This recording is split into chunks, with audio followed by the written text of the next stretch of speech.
Y quiero compartirles algo que yo creo que para algunos es conocido porque cursaron una materia previa, que es panorama histórico. Algunos no tuvieron esa materia. Y panorama histórico es una materia que nos da toda una perspectiva del trasfondo histórico del Antiguo Testamento, la relación de Israel con otros reinos y todo. Y quiero mostrarles este esquema. Este creo que lo tienen, lo pueden bajar, y yo les sugiero imprímanlo, también imprímanlo y ténganlo así como una cosa que tenemos acá en el aula, acá al lado. Pónganlo en doble tamaño oficio, háganlo imprimir en colores, ármenselo, porque esto es muy importante a partir de esta clase y también cuando vean todos los profetas y preparen sus exámenes. ¿Qué tenemos acá? Tenemos una línea del tiempo, fíjense arriba tenemos desde el 1040 yendo hacia adelante, hasta el periodo del Imperio Persa 400. Entonces, fíjense, vamos de arriba hacia abajo. Tenemos primero las cosas que suceden en el contexto internacional. Asiria, que por mucho tiempo va a tener una hegemonía en la región de Medio Oriente. Después de Asiria vamos a tener a los medos y a los babilónicos, a los babilonios. Vamos a tener ahí la incursión de Babilonia y luego vamos a tener Persia. Bueno, todos ellos de alguna manera se interconectan con Israel. Y obviamente lo que pasa en Israel, primero tenemos esta línea amarilla que nos está mostrando el reino unificado bajo Saúl, David y Salomón. Y cuando fallece Salomón en el 931, la historia se divide en dos. Tenemos dos reinos. Bienvenido, Manuel. Buen día. Buen día, Nico.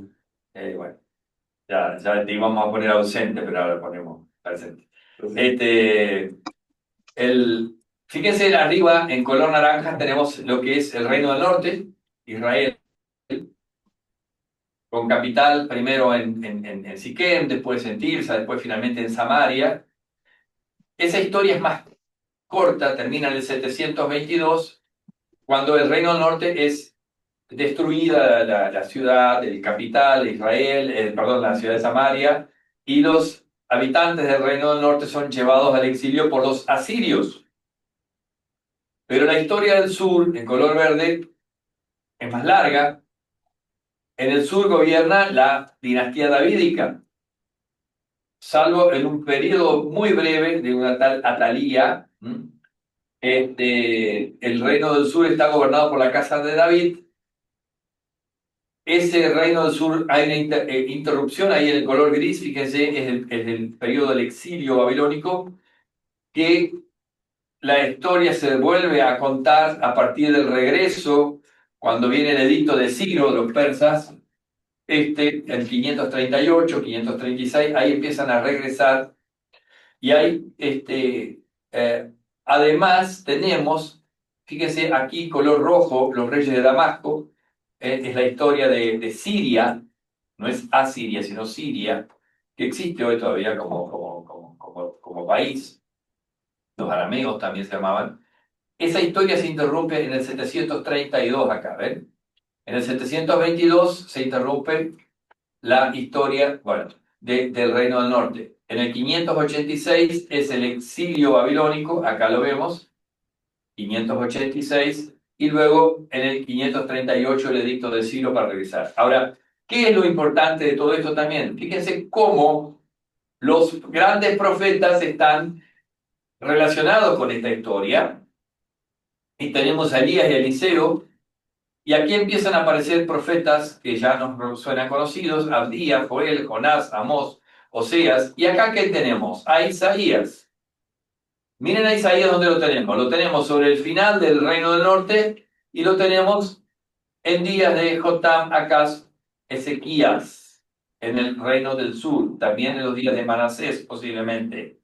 Entonces, ¿Para qué nos sirve esto? Para ubicar a cada profeta en su contexto temporal, político. O sea, de cada profeta vamos a tener que saber cuál era el contexto nacional, si era profeta del Reino del Norte o Reino del Sur, cuál era el contexto internacional, cuál era el contexto litúrgico, cultico, religioso, si había idolatría, bueno, todas esas cosas son fundamentales para entender a cada profeta. Yo no puedo entender a Isaías aislado de todo ese contexto, porque muchas cosas que los profetas dicen, los juicios que emiten, están íntimamente conectados con esa situación política, social. Bueno, algunos como Amós van a condenar la injusticia, bueno, pero esa cuestión también está conectada con la política. O sea, a ver, tenemos que ahora activar las antenas. ¿Dónde estamos? ¿Dónde está el profeta? ¿A quién está hablando? ¿Cuál es la época? ¿Cuáles eran los reyes? Estas cosas ahora empiezan a tomar color. ¿Por qué? ¿Qué vimos en las clases anteriores? La línea del tiempo. Vimos a Saúl, a David, ¿no es cierto? Después Salomón, los reyes. Bueno, entonces eso es lo que... Perdón, Conde, ¿cómo diferenciamos si es profeta del reino del norte o del sur? Acá, en esto. Los del norte son los naranjas, los que están en la parte naranja. Claro, pero hay tres en una, por ejemplo. No, no.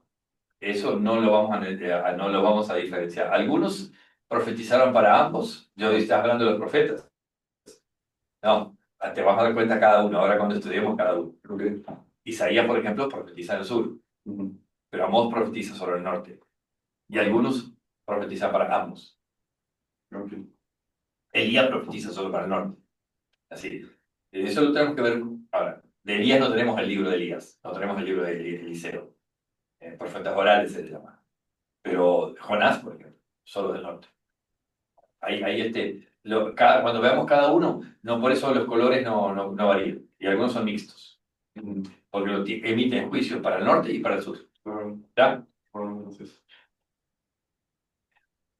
Este material lo tienen. Si no lo tienen en la... Fíjense si no está en la plataforma, ya lo deberían tener y imprímanlo. A mis alumnos, no menos de 28 veces les he dicho, impriman esto. Imprímanlo. Venían a la clase, ¿lo imprimieron? No, lo vamos a imprimir la próxima. ¿Lo imprimieron? Bueno, díganme, son testigos, ¿no? ¿Cómo se llamaba el lugar de Ballester? ¿Ah? No, pero de no lo Hasta les digo lo único que falta es que les pague un Uber que lo lleve hasta allá con el pendrive para, no, es más, hasta lo pueden mandar por, no, Anhelo se llama. Calle, ¿cómo es? La Croce frente al comercial de Ballester. No. Anhelo. Yo voy a tener que poner eso como condición para aprobar la materia, entonces sí lo van a hacer, porque parece que el Evangelio no funciona muy bien con algunos de ustedes, la ley sigue funcionando. ¿Eh? Bueno, son cosas acá que, ¿por qué? Ustedes los que están del otro lado en Zoom no están incluidos en esto, pero con ellos vengo a dar una materia exclusiva sobre estas cosas y les he dicho en todos los idiomas posibles, también en hebreo, exagero, que impriman esto para tenerlo a mano. Bueno, tenemos de esto un cuadro acá, un banner en el aula al lado. Bien, ¿les sirve esto? Espero que lo saquen provecho, es un material, esto lo hice hace por lo menos 20 años atrás, cuando aprendí a manejar el Corel Draw. Es un laburo de días acá haciendo esto, pero fue una linda experiencia. Bien, díganme nomás si está en la plataforma, el archivo este. Si no, yo después se lo subo. Yo recién busqué y no lo encontré. En la materia de introducción, no. Bueno, entonces, a ver, yo voy a ponerlo entonces aquí en el WhatsApp.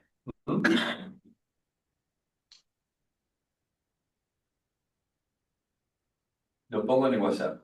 Así todos lo tienen. Introducción al Antiguo Testamento, lo pongo en el WhatsApp.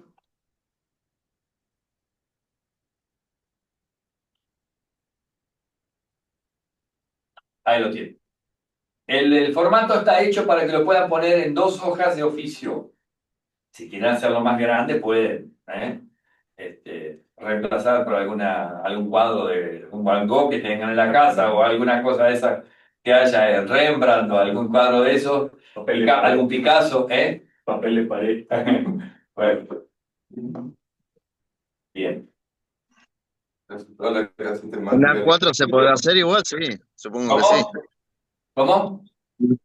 En A4 se podrá hacer, supongo que sí. No, hay que hacerlo en oficio, por el tipo de apaisado que tiene. Son 2 de oficio continuada. Llevarlo en una casa que imprime en color, porque si no lo haces en color no tiene mucho sentido. Y imprimirlo, se puede incluso imprimir en un banner hoy, y no son muy caros los banners hoy, o papeles, papel de ilustración, largo, así que queda lindo, es una buena herramienta para tener, si les interesa estudiar la Biblia. Todo lo que es más significativo del Antiguo Testamento en cuanto a historia está ahí. Entonces, aprovechen, ya que lo hacen. Ok. Bueno,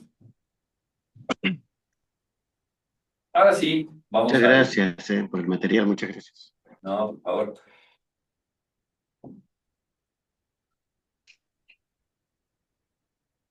Vamos a lo nuestro.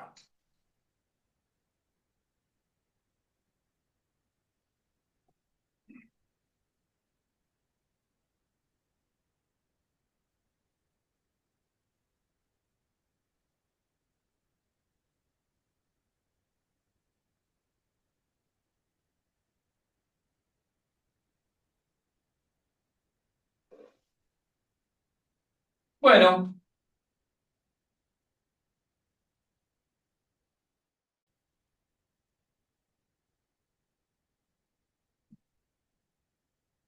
¿qué podemos decir de los profetas? Acá este material es de Baker. Algunas preguntas. ¿Quiénes eran los profetas? ¿Qué lugar ocupaban los profetas en la sociedad? ¿Eran personas importantes, reconocidas? ¿Entendían los profetas a sí mismos? Esto es importante. ¿Con quién se pueden comparar los profetas, tanto en su tiempo como en la actualidad? ¿Qué sería hoy un profeta? ¿Es lo mismo un pastor que un profeta? ¿En qué términos lo es? ¿Dónde hay que ubicar a los profetas en el espacio y en el tiempo? Acabo de mostrarles una línea del tiempo. Profeta así, aislado en el tiempo, en el espacio, no tiene mucho sentido. Siempre está hablando de una realidad concreta. Los profetas estaban muy arraigados en sus días. ¿Cómo hablaban los profetas? ¿Qué tipo de mensaje daban? La transmisión. ¿Cómo se movía el mensaje profético del oral hacia el textual? Lo primero que un profeta hacía normalmente era ¿qué? Predicar. Ahora, eso que dijo en algún momento fue texto. Y eso que fue texto después pasó al canon. Y es lo que tenemos hoy. Ahora, eso hay un proceso. ¿Cómo se da eso? ¿Cómo usaban otros sus palabras? ¿Cómo de pronto la palabra de Moisés es usada por otro y predicada? ¿O cómo la palabra de Isaías llega a ser texto de predicación para otros? ¿Es posible recuperar las palabras auténticas de un profeta? ¿O lo que tenemos está contaminado por cosas que agregaron otros en el tiempo y se perdieron las palabras auténticas? Recuerden, el liberalismo tiene una lectura de sospecha. Primera cosa frente a un texto es sospechar. La aplicación. ¿Cuáles eran los intereses teológicos? A ver, hay una frase que usamos nosotros en castellano: llevar agua para su molino. ¿Cuál era el molino al que trataban de llevar agua? ¿Para quién era? Para Yahvé, para sí mismos. Era un oficio, querían defender su gremio. Cuando hablan los periodistas muchas veces y defienden a los periodistas, pues están llevando agua para el molino. ¿Qué nos están diciendo muchas veces los periodistas? Si no fuera por nosotros, ustedes todos serían unos ignorantes, y la verdad la van a conocer porque nosotros somos los portadores de esa verdad. ¿No han escuchado eso de los periodistas hablando de sí mismos, a veces en términos grandilocuentes? Porque lo que pasa es que tenemos que empezar a escucharlo de manera crítica, para darnos cuenta. Tienen mucha soberbia los periodistas, casi como diciendo, si no fuera por nosotros, ustedes serían ignorantes que no saben lo que es el mundo. Cuidado con eso, los periodistas tienen eso. Bueno, ¿cuáles eran los intereses teológicos? ¿Para quién estaban traccionando los profetas? ¿Para una corporación de ellos? ¿O era para...? No, sin duda no. Vemos el caso de Elías, ¿qué corporación? Escondido ahí en una cueva, tratando de sobrevivir, atacado por todos lados. Bueno, ¿me están entendiendo a dónde voy? ¿Qué relevancia tienen los profetas para nosotros hoy en día? ¿Son importantes los profetas? Cuando el apóstol Pablo, Pedro, los primera generación del cristianismo se paraban sobre el púlpito, ¿qué leían? ¿Leían el Evangelio de Mateo, Juan, Lucas? No, ni existían. ¿Qué leían? Los profetas. Y ahí partían sus sermones. Jesús en la sinagoga, ¿qué lees? Leía al profeta Isaías. Hoy se ha cumplido esta palabra. Algunas expresiones propias de los profetas. Esta expresión en hebreo, Neum Adonai, Neum Yahvé. Esta aparece O mucho. no le decís a Gra que le baje el volumen. Neum Yahvé. Algunos sostienen esta frase como susurro de Yahvé. ¿Sabe cómo traducen algunas de las Biblias esto? Oráculo del Señor. Oráculo del Señor, como una firma, como un sello. Esto lo dijo el Señor. Miren esta idea de susurro Yahvé. ¿Qué sería? Habla el profeta y dice, esto me lo acaba de susurrar el Señor al oído. Esto es lo que le sucedió a Elías. Fíjense en 1 Reyes 19:12.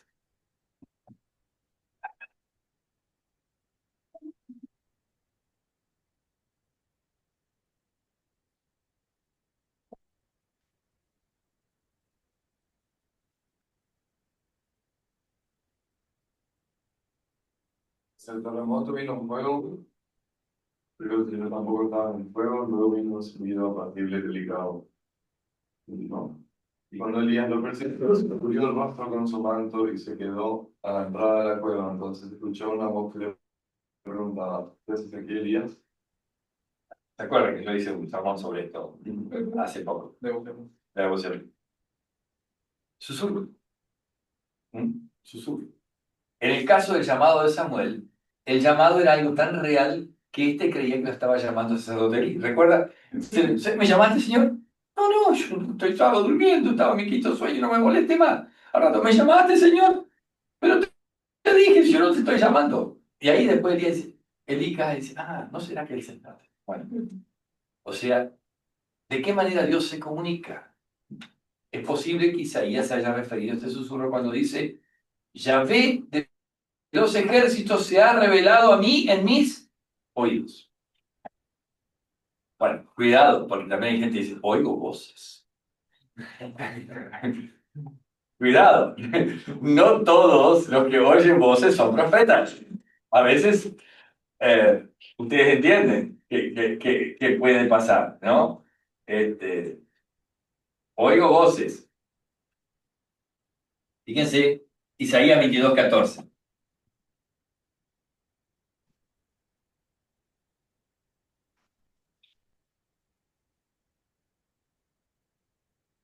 Esto fue revelado en mis oídos de parte de Jehová de los ejércitos. El pecado no se será perdonado hasta que borráis, dice el Señor Jehová de los ejércitos. Cierto. No es el Señor me mandó un WhatsApp, me mandó un mensaje de texto, acabo de recibir un email del Señor, sino, o tuve un sueño. ¿Cuál va a ser el tema de los sueños? En un momento, el profeta Jeremías dice, el profeta que tuvo un sueño, que diga que fue un sueño. Que no ande diciendo por ahí, el Señor me dijo. Ahí está el problema. No todo lo que anda dando vuelta en tu cabeza viene del Señor. Capaz viene de la competencia, viene del otro lado. Miren esta expresión. Es una expresión muy fuerte. Regem Israel Uparashah. Regem Israel Uparashah. ¿Qué es eso? Esta es una expresión dirigida a Elías y Eliseo. Eliseo, viendo lo que pasaba, se puso a gritar. ¿Se acuerda cuando Elías asciende y Eliseo queda detrás? Padre mío, Regev Israel Uparashah, carro y fuerza conductora de Israel. Pero no volvió a verlo, entonces agarró su ropa y la rasgó en dos. ¿Qué significa eso? Que un profeta represente ser el carro y la fuerza conductora de Israel. En una guerra, ¿quién iba en el carro y era la fuerza conductora? ¿El rey o el capitán? El general. Un capitán en general. ¿Qué pasaba si caía el general? Se retiró. El ejército estaba en serio problema. ¿Por qué creen ustedes, a ver, piensen, que un profeta que está trabajando en el área espiritual merece el nombre de ese? ¿En qué sentido Elías o Eliseo eran estos? En el sentido de que comunicaban la voluntad de Dios, la nación de Israel. Otra posibilidad. ¿Por qué se usa esta figura militar? ¿Qué está haciendo Elías? Este es un el general, el capitán, se lo está yendo. Porque lo que estaban haciendo los profetas era una lucha espiritual, cara a cara con el mal y con el diablo. Y ellos eran los generales que guiaban al ejército. ¿Saben eso? El pastor es el capitán de un batallón que lucha contra las fuerzas del mal. ¿Qué vimos la semana pasada? ¿En qué términos podemos entender la vida cristiana en el curso? Una fuerte lucha y batalla espiritual. ¿Quiénes parecía que ganaban muchas veces la batalla? El culto a Baal, Acab, Jezabel, y parecía que tenían todo conquistado. Y había que hacerle frente. ¿Con qué riesgo? De morir físicamente también. Entonces fíjense cómo los profetas son vistos como el comandante que va sobre el cargo militar del ejército de la vuelta y del ser humano. Casi nada. Casi nada. Cuando Eliseo cayó enfermo de muerte, Joás, rey de Israel, fue a verlo. Echándose sobre él, lloró y exclamó: Padre mío, cargo y fuerza conductora de él. El rey llora sobre el profeta que se está muriendo, porque siente que se le va quién. El general de la lucha. ¿Han visto esto alguna vez? Qué maravilloso. Entonces, ¿cómo se ven los profetas a sí mismos? A veces como pobres solitarios huyendo y escondiéndose en una cueva. Pero ¿cómo eran vistos también? A veces. Y esto es muy hermoso. Regev Israel Uparashah. ¿Qué otra terminología hay en relación a los profetas? Naví. ¿Qué es un naví? La palabra parece derivar del acadio nabu, porque acadio y hebreo son lenguas semíticas, ¿no? Que significa llamar o nombrar. Entonces el profeta en este caso sería alguien que llama o alguien que proclama una bendición divina. Dado que la palabra que se usa tiene una base nifal, que es una forma verbal en hebreo, un profeta es alguien que ha sido llamado para ejercer una tarea divinamente asignada. Éxodo 7, 1, 2. A ver, ¿qué es un profeta? Es alguien que recibió un llamado de quién? De Dios. Fue llamado para... Permiso, voy a probar esto porque si no, solo lo muestro y no. La idea no es eso, ¿no? Es para leer eso. Éxodo 7, 1, 2, sí. Jehová dijo a Moisés: yo te he constituido Dios para Aarón, y tu hermano Aarón será tu profeta. Tú dirás todas las cosas que yo te diré, y Aarón, tu hermano, hablará al faraón para que deje ir de tu tierra a los hijos de Israel. Vos vas a ser mi representante, vos vas a ser mi embajador, como si fuera Dios mismo. ¿Puedo preguntar una burrada? 2 también.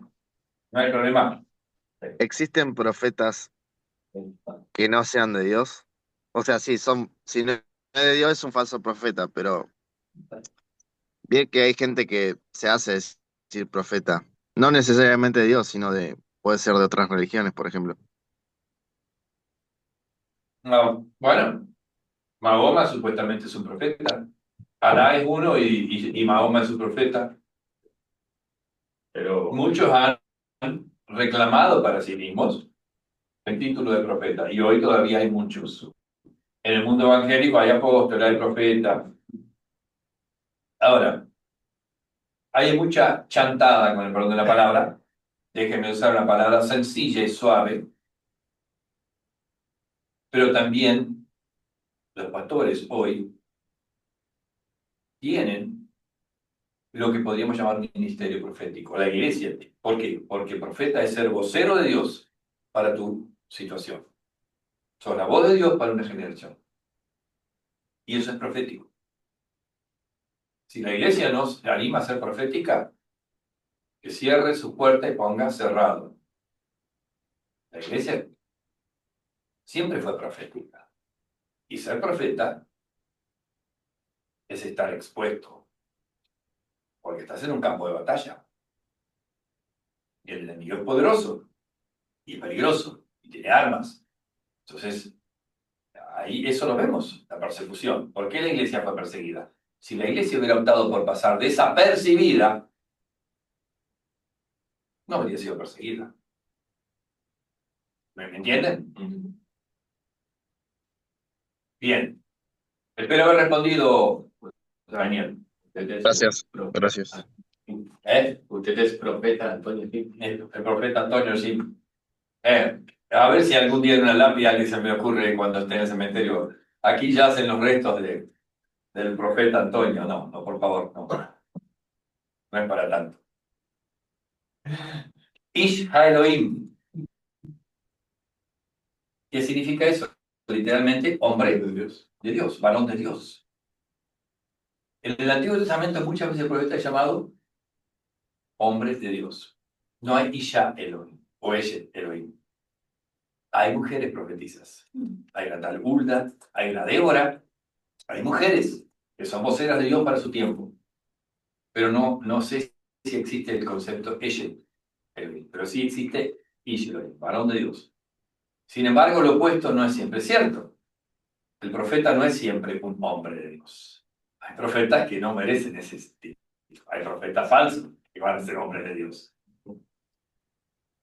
Aunque se superponen, no siempre son sinónimos. El profeta tenía el oficio, el encargo de anunciar que la palabra de Yahvé. Un hombre de Dios, por otra parte, era alguien dotado, poseyendo dones sobrenaturales. Fíjese, Segunda Reyes 4:7.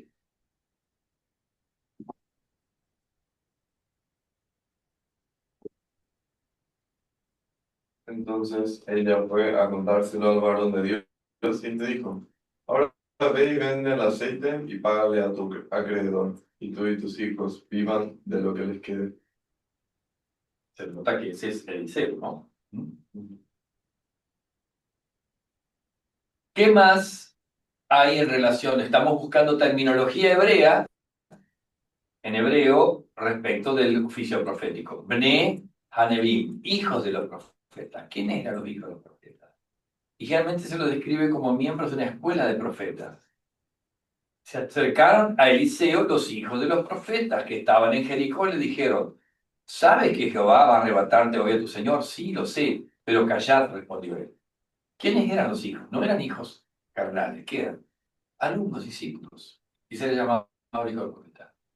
No había seminarios, pero había algo parecido a un seminario ambulante. Un profeta con un grupo de alumnos, de discípulos que lo seguían. Y esos se llamaban no discípulos o seguidores, sino se llamaban hijos de los profetas. Entonces respondió Amós y dijo a Amasías, yo no soy profeta, ni soy hijo de profeta, sino que soy boyero y recojo higos silvestres. Cuando Amasías, el sacerdote del culto oficial del Reino del Norte, lo quiere amenazar a Amós, le dice, andate de acá, porque estás lucrando con tu oficio, entonces Amós él le dice, yo no soy ni profeta, no soy de oficio de profeta, ni soy hijo de profeta, o sea, no vengo de un grupo de escuelas de profeta. No soy egresado de ningún seminario. ¿Qué concepto? Esto lo vimos muy fuerte el año pasado en el curso que nos trajo Paul Sol, consejo, designio secreto. Así se traduce esto en el Antiguo Testamento. ¿Pero qué es? Alguien que estuvo, quiere explicar qué es el SOT. Algunos de ustedes estuvieron el año pasado en el curso de que trajo Boyle sobre predicación. ¿Qué es el SOT? A ver, Alan se sonríe porque se recuerda. Creo que nos Sí. está explicada. Digamos que cuando el profeta accede al SOT sería que está en el concilio mismo de Dios donde deciden qué hacer, o donde Dios mismo está. Ahí está. El lugar donde, casi la cocina del poder, donde Dios está con todos sus seres celestiales, está la Trinidad, y el profeta tuvo acceso a eso. ¿Y qué le dio eso? Una ventaja, porque él puede ver toda la historia, puede ver especialmente qué cosa. Dios cómo está planificando la salvación a través de su Hijo. Los profetas tienen una visión y pueden ver toda la historia en relación a eso que vieron. Entonces, ¿cuál es la discusión? Cuando Jeremías enfrenta a los falsos profetas, dice, yo estuve en el SOT, yo no hablo de oídas, yo estuve ahí. Ustedes no estuvieron ahí, ustedes cuentan sus sueños como si hubieran recibido revelaciones. Ese sería el SOT, ¿no? Los profetas clásicos no conocían la voluntad de Dios por el solo hecho de tener el don de clarividencia. Su tarea oficial, su oficio, los hacía poseedores de una información íntima, no accesible al común de los mortales. Es como estar en la mesa chica de Milei, de Karina y de Caputo, donde se cocinan las cosas. Ahí los profetas tenían acceso. Perdón por la comparación, infinitamente distintas una cosa de otra, pero a ustedes les sirve. Fernando, ¿entendés de qué hablo? Sí, sí, Está clarito. sí, sí. El profeta Claro. tenía como un acceso a eso, porque miren, No, que era un privilegio de pocos. de muy pocos, muy pocos. ¿Vieron esa frase? A mí no me la contaron, yo la vi. Vieron que muchas veces cuando nos acusan de versero, a mí no me la contaron, yo la vi. El profeta podía decir, a mí no me la contaron. Yo la vi. Porque no hará nada Jehová el Señor sin revelar su secreto a quienes pusieron los profetas. Los profetas. Miren qué interesante, Abraham es un profeta. ¿En qué momento Dios podría decir que le dio la posibilidad de ir al Sod? Que estaba por hacer Dios y podía haberlo hecho tranquilamente, pero se lo reveló a Abraham antes. La promesa. Sí, ¿y qué más? Cuando iba a destruir Sodoma y Gomorra. Hasta le dio la posibilidad a Abraham de argumentar en favor de esa pobre gente, ¿no? Son unos locos reventados, merecen morir todo con azufre, pero alguno justo tiene que haber ahí, ¿no? ¿Entienden esa idea de que Dios revela? Dios va a hacer algo y se lo revela, se lo cuenta a alguien. Bien.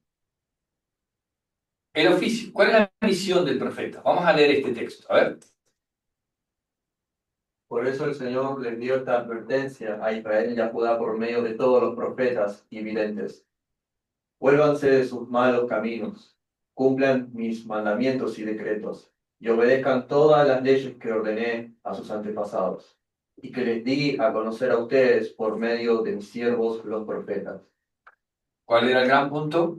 Vuélvanse. Llamado al arrepentimiento y a la fe. Los profetas generalmente le están hablando a una generación de ovejas rebeldes, díscolas, que se estaban fugando del rebaño. En un momento, Sí.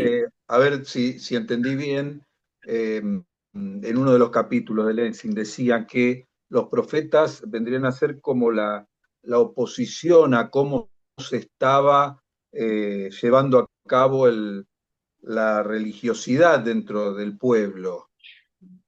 a lo que era el templo y los sacrificios y todo eso. Excelente observación. Vamos a entrar en eso. Los profetas no eran oficialistas. Ahí Los está. profetas eran profetas.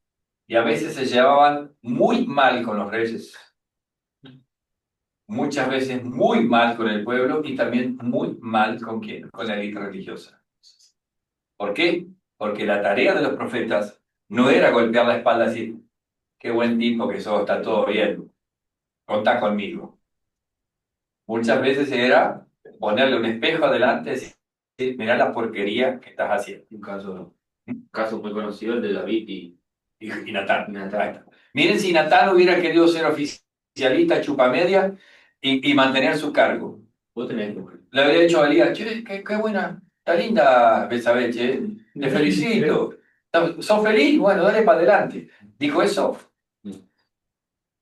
¿Me entienden? Si a Natán hubiera sido un profeta mercenario, había ido a tomar un café con él con David y lo habría felicitado por la nueva esposa. ¿Eh? ¿Están entendiendo la vuelta? Bueno, así que O también, Antonio, si David hubiese reaccionado mal y hubiese matado, querido matar a Natán, como hacían. corrió riesgo, él sabía. Pero yo una vez predicado sobre esto. Si alguien, cuando Lutero le dieron un día más para defenderse en Worms, yo me imagino las horas que estuvo orando para ver qué decía el día siguiente, porque sabía que su cabeza estaba en fuego. Cuando Dios le dijo a Natán, anda a confrontar a David por la macana que hizo, las horas que debe haber estado orando, Natán, y se paró frente al espejo y ensayaba así, David, vengo a decirte algo. No va a funcionar. David, me parece que metiste la pata. No va a funcionar. Me va a cortar la cabeza. Hasta que, sí, si le cuento lo de una ovejita y le cuento una historia, va a pisar el palito y finalmente se va a sacar. Y hizo eso. ¿Saben lo que es hoy ir a abrir, que golpear la oficina de Milei y decirle, metiste la pata hasta el cuadril haciendo eso? ¿Quién se anima? Digo, Milei puede haber dicho Fernández, pero Hoy día nos cuesta confrontar mucho a la gente, a cualquier persona de la calle, intentando mostrar la ley. no, bueno, la gente es su propia ley. Y la otra es, vivir y deja vivir. Ese es el lema. No interrumpas a alguien que es feliz. Y Jesús, Esa felicidad lo va a llevar al infierno. No interrumpas a alguien que es feliz. y Jesús cuando entró a Jerusalén, que dijo, Jerusalén, Jerusalén, que matas a los profetas y apedreas a los enviados de Dios, bueno, eso daba que hablar, ¿no? Bueno, se hicieron expertos en matar profetas. O sea, a ver, imagínense hoy una ciudad como Jerusalén con un cartel adelante. Usted es bienvenido, a menos que sea profeta. Imagínense un cartel así en la entrada de Jerusalén. Si usted es profeta, acá corre el riesgo, tráigase. Tiene que tener mucho coraje para entrar acá. Bueno, estoy haciendo un poco de imagen, estoy usando un poco de ironía en todo esto, pero ustedes me están siguiendo, ¿no? Una placa que había en el templo. Claro, sí, que no pasen Sería culpable. sí, claro, si pasás esta pared, ¿no? Bueno. ¿Quién es el arquetipo de profeta? O sea, o decir, bueno, ahí hubo tantos, Elías, hubo algunos que fueron arquetípicos.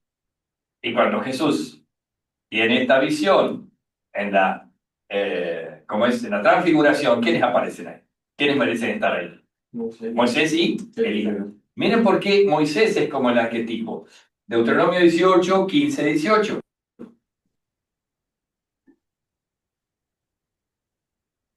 El Señor tu Dios hará que surja en medio de entre tus hermanos un profeta como yo. A él deberán escuchar, tal y como le pediste al Señor tu Dios el día de la asamblea en Horeb, cuando dijiste, no quiero volver a oír la voz del Señor mi Dios, ni tampoco volver a ver tan impresionante fuego, pues no quiero morir. El Señor me dijo, esto que dicen está muy bien. Voy a hacer que de entre sus hermanos surja un profeta como tú. Pondré mis palabras en sus labios y él les comunicará todo lo que yo le ordene decir. Bien, Moisés es un gran profeta. Israel tenía una idea de lo que era un profeta, pero también tenían una idea de lo que es escuchar a Dios de manera directa. Otra que un viento destructivo, ¿no? Terrible. Prefieren escuchar la voz mediada a través de un profeta. Pero vendrá un profeta como tú. O sea, ¿qué es Moisés? Es una referencia para el profeta. ¿Quién es ese profeta que va a venir? No era Elías, no era Eliseo, no era Isaías. ¿Quién era? Jesús. Esta es una de las grandes profecías dentro del Pentateuco acerca de Jesús, ¿no? Bien. ¿Cuál es el lugar en la sociedad? Aquí vamos a ver algunas cosas de las que traía Fernando recién, ¿no? La asociación del profeta con Moisés lo situaba en la función de aplicar la Torá a la vida de la gente. Él es el que aplicaba la Torá, llamándolos a retornar al pacto que los había forjado como nación. Algunos sugieren que la autoridad varió en el tiempo. En el periodo clásico fueron quienes entregaban la palabra oral inspirada, o sea, los profetas en algún momento eran los que traían la palabra fresca, directa. Más tarde fueron reemplazados por quienes, porque los que interpretaban la palabra anterior, o sea, Isaías trae palabra nueva, sí, pero ya también que usa la palabra revelada a Moisés y exhorta a partir de esa palabra. Cuando se dice vuelvan al pacto, es volver a algo que Dios ya había revelado previamente. Entonces, es profeta el que trae algo nuevo, pero también es profeta que el que hace reflexionar al pueblo sobre las cosas que ya fueron dichas antes. ¿Está claro? Fíjense, hay un cambio de intérpretes de eventos históricos a intérpretes de palabras inspiradas. Si hubiera habido un evento como el Éxodo, pero no habría habido palabra, nadie habría interpretado qué estaba pasando ahí. Pues yo veo una tormenta rara, che. Se partió el mar. No, hay una palabra que interpreta ese evento. Dice, acá está Dios actuando. Las dos cosas van juntas. Pero en el futuro ya no hay eventos que hay. Hay intérpretes de las palabras inspiradas. ¿Me entienden eso? Lugar en la sociedad. Pueden ser vistos como servidores de la sociedad de sus días. Desde el punto de vista sociológico, su identidad derivaría del reconocimiento que le daba la sociedad. O sea, muchos de ellos eran reconocidos, eran queridos, pero también muchos eran odiados y resistidos. De eso hay de todo. La realidad muestra que generalmente no fueron reconocidos por su auditorio como mensajeros autoritarios aparte de Dios. Claro, ¿por qué? Porque el profeta me está diciendo, che, qué linda la mujer con la que está saliendo ahora. ¿Qué decían? Esto es adulterio. ¿Y quién quiere escuchar? ¿Por qué entonces iban a ser bienvenidos? Si profetas muchas veces es un tipo que trae mala noticia. Yo la estaba pasando tan bien y vos venís a arruinarme la fiesta. ¿Cómo pasó hoy día? ¿Cómo pasa hoy? Entonces, ¿por qué van a ser bienvenidos? Si hubiesen sido reconocidos, su mensaje habría tenido más eficacia. Muchas veces parecía que eran predicadores solitarios en el medio del desierto.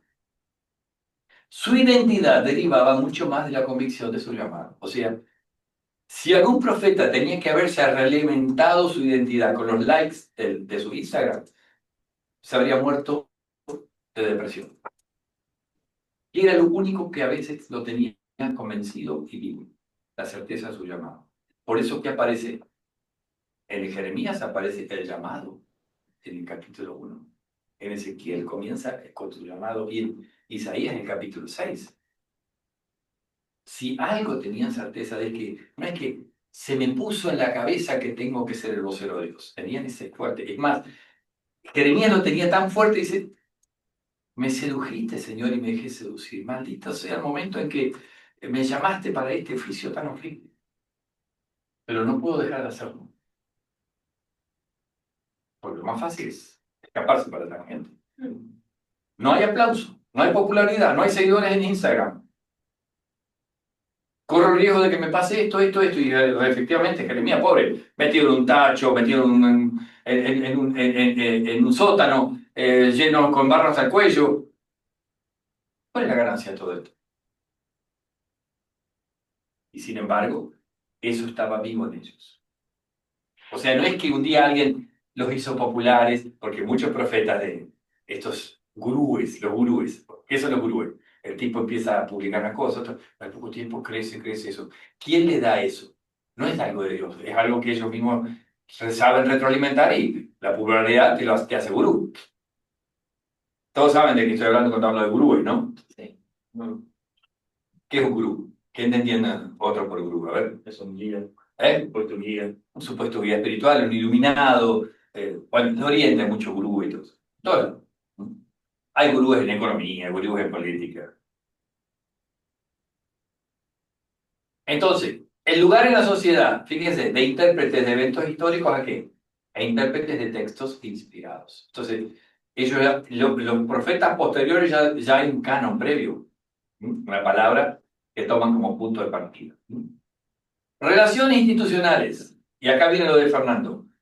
Para algunos, los profetas estaban ligados al sistema de culto, eran los grandes laderos de los sacerdotes, viviendo del servicio al templo. ¿De qué comían? Comían de lo mismo que comían los sacerdotes, la misma olla. Para otros no tenían ninguna relación alguna con el sistema de culto. O sea, ¿cuál era la verdad? ¿Eran anticulto o proculto? Bueno, ni una ni otra. Cuando tenían que ser anticulto eran anticulto y cuando tenían que ser proculto eran culto. Lo que se sabe, a veces estaban alineados con el sistema oficial y otras veces muy críticos del sistema. Y entonces cuando pasan la censura dicen, la peor mugre de este país son los príncipes, son los sacerdotes, son los ancianos, son los falsos profetas, o sea, están en la lista de los malvados sacerdotes. Profe, aquí estaba checando acá para decir bien, pero algo que me sorprendió cuando estaba leyendo el material de la materia de interpretación, el cuatrimestre pasado, de que Dios utilizó a Caifás como profeta también. Sí, bueno. Eso quiere decir, fue un hombre de Dios y no era hombre de Dios, Caifás. Dios puede, él era sumo sacerdote en ese momento y dice, porque se mandó una gran profecía. Es un buen negocio que muera uno por todo el pueblo a que todo el pueblo muera. Mejor imposible que muera uno en lugar de todo que todo el pueblo muera. Nada más cristocéntrico. Y el tipo lo estaba diciendo movido ¿por quién? Por Satanás. O por su amor al poder. Interesante eso, ¿eh? Muy bueno. Así que Dios puede usarte de profeta.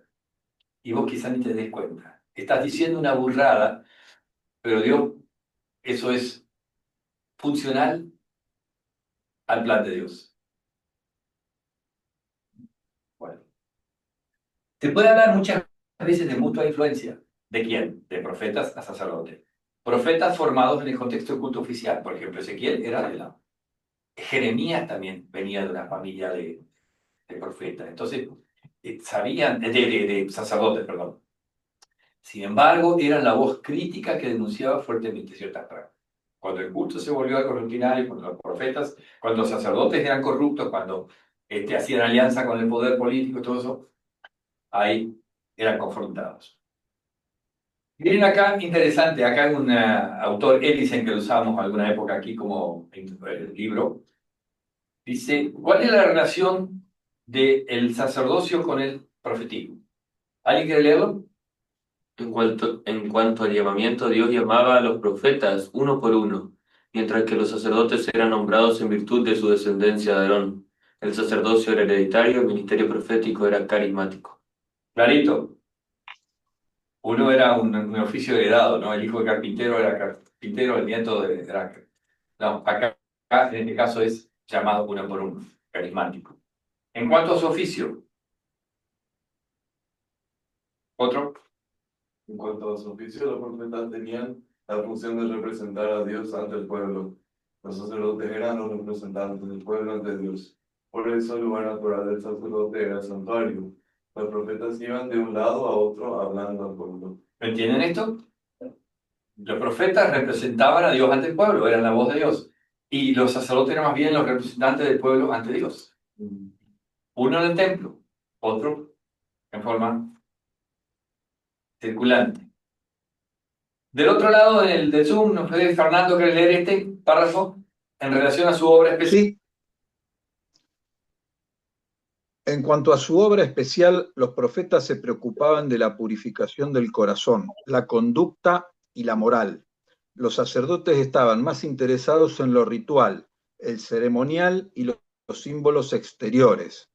El profeta condenaba la injusticia, la ira, el orgullo. El sacerdote condenaba la impureza.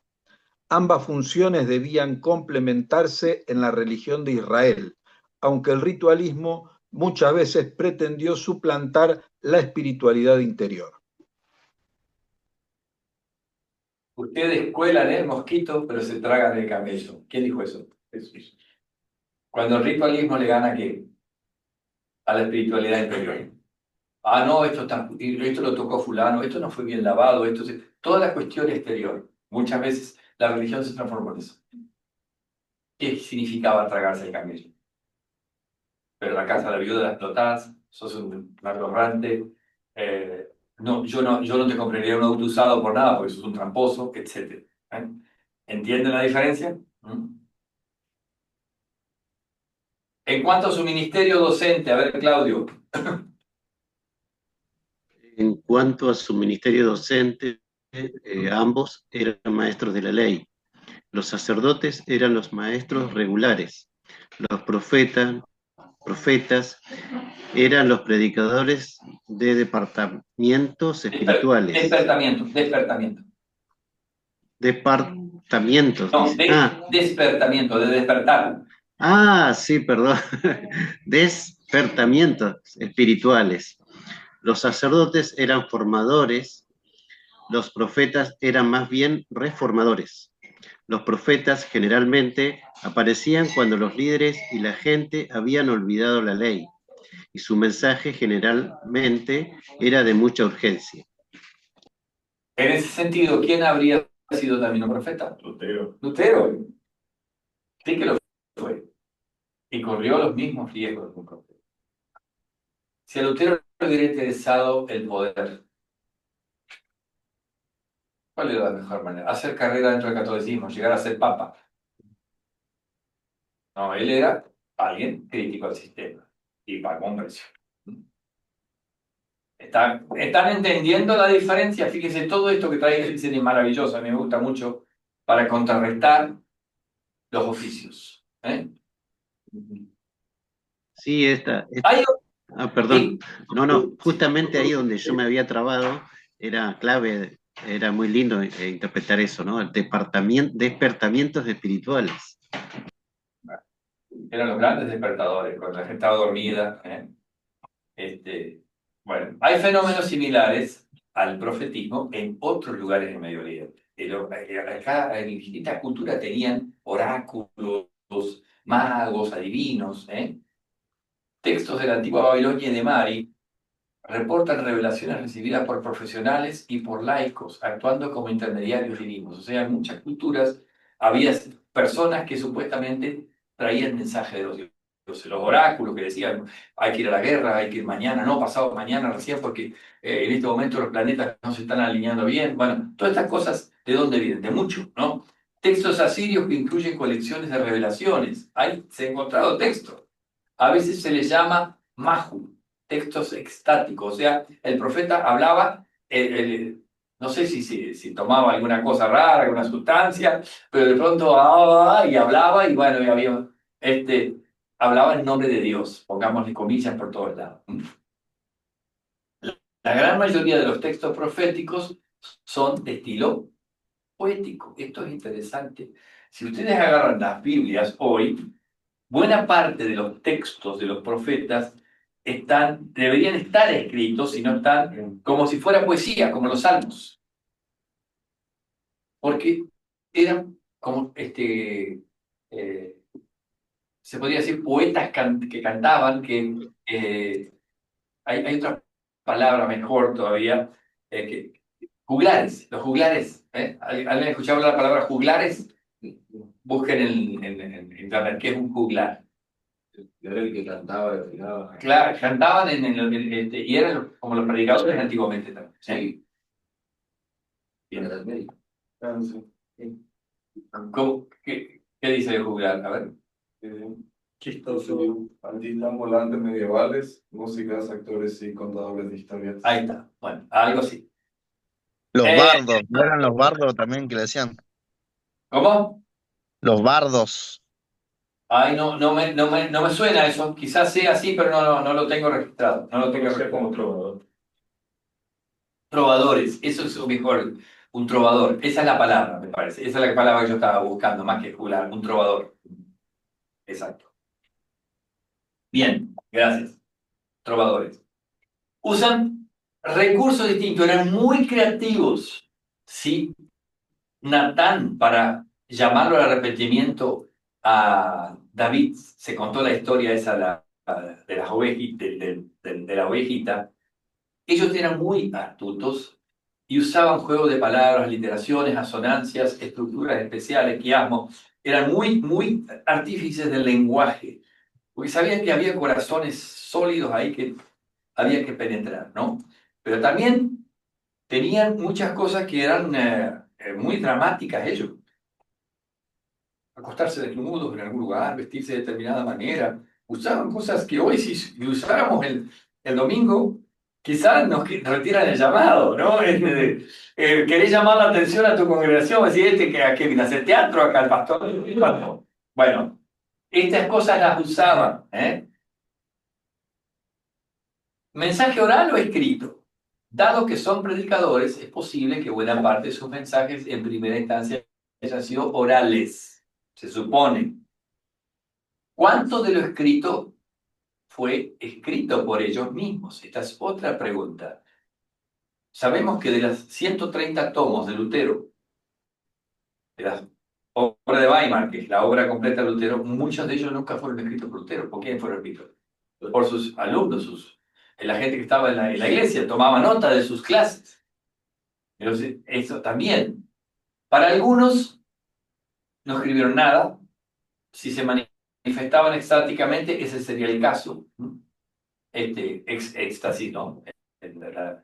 Bueno, existe la droga éxtasis también, así que para otros los documentos que tenemos son básicamente el producto de sus plumas. O sea, fíjense otra vez en el mundo de estudio crítico, algunos dicen, esto nunca escribieron nada, todo lo escribieron otros de ellos, y otros dicen, no, todo lo que está escrito fue escrito por ellos mismos. Yo creo que ambas cosas son posibles, porque sabemos que Isaías tenía discípulos, los otros por tener discípulos y podían ellos también ser quienes escribieron. ¿Es fácil comprobar eso hoy? No. ¿Qué es original y qué es secundario en los profetas? Eso es abordado por la historia de la tradición. Algunos, ahora cuando empezamos a leer, por ejemplo, los distintos profetas, va a decir, no, esto los críticos lo consideran auténtico de Isaías, esto lo consideran un agregado. Y en algunos casos, lo único auténtico es un parrafito así, lo demás todo agregado. Bueno, obviamente no estamos en esa línea. Mensaje oral escrito, la creencia tradicional del criticismo, que los profetas solo estaban en condiciones de anunciar juicio y castigo. Esto es otro tema. Algunos críticos dicen, los profetas con la perspectiva que tenían solo podían anunciar el mal. Claro, venía Asiria avanzando, no lo habían podido parar allá, no lo pudieron parar acá, no lo pudieron parar acá. La lógica es, nosotros somos la siguiente pieza del dominó que cae. Entonces es fácil ser profeta ahí. Estamos fritos, el año que viene nos lleva al exilio. Entonces, la lógica permitiría ahora esto de, no, pero va a pasar el exilio y Dios nos va a traer de vuelta acá porque aquel imperio va a caer. No, eso el profeta nunca pudo decir. ¿Por qué? Primero, porque la revelación para ellos no existe. Y segundo, eso de que iba a caer y que iban a volver, lo escribió alguien después, un trucho Isaías, que se hizo pasar por el auténtico Isaías. Esta es la teoría del liberal que ataca las profecías. No existió profecía. Nunca los profetas estuvieron en el Sod, nunca pudieron pronunciar algo bueno, porque en realidad no tenían la capacidad de verlo. Si algo aparece ahí, que es una profecía de esperanza, en realidad es algún discípulo, algún seguidor de ellos que después la hizo poner ahí y se lo hace decir a Isaías ficticiamente. Esto es muy importante porque este es el gran punto, de qué manera los liberales leen los textos proféticos. Porque uno diría, la prueba más maravillosa de que Dios es porque sus profecías se cumplen. ¿Qué te dice un liberal? No hay Dios acá porque en realidad no hay profecías. Son artificios. Son artificios. Nosotros profetizamos que el cielo no... ¿Eh? Bueno, sí. No hace falta ser renegado, ¿no? Bien. ¿Quiere leer alguien el párrafo que sigue? Las profecías de esperanza y restauración fueron incorporadas más tarde, que son profecías post-evento, que los profetas no estaban en condiciones de preanunciar, por ejemplo, el regreso del exilio. Todo lo que acabo de decirles recién, ¿no? La proximidad temporal garantiza veracidad. La transmisión a lo largo del tiempo pone al texto en duda. Entonces, ellos nunca hablan de... Los libros son largos procesos, son como textos vivos que se van agregando, van creciendo como un hongo. Un día, no sé, misteriosamente dejan de crecer y se transforman en textos sagrados. No lo saben explicar tampoco, pero es como un texto vivo, como un diario que yo empiezo a escribir y viene mañana Emanuel y agrega otra cosa, después Pablo, y al final un día se cierra y dice, qué lindo escribía Antonio. Estaba mirando el proceso del Jesus Seminar, que fue la búsqueda por el Jesús histórico, ¿no? Jesus Seminar, ajá. Claro, y estaban como los criterios para definir cuáles palabras habían sido dichas por Jesús y cuáles no, era básicamente no.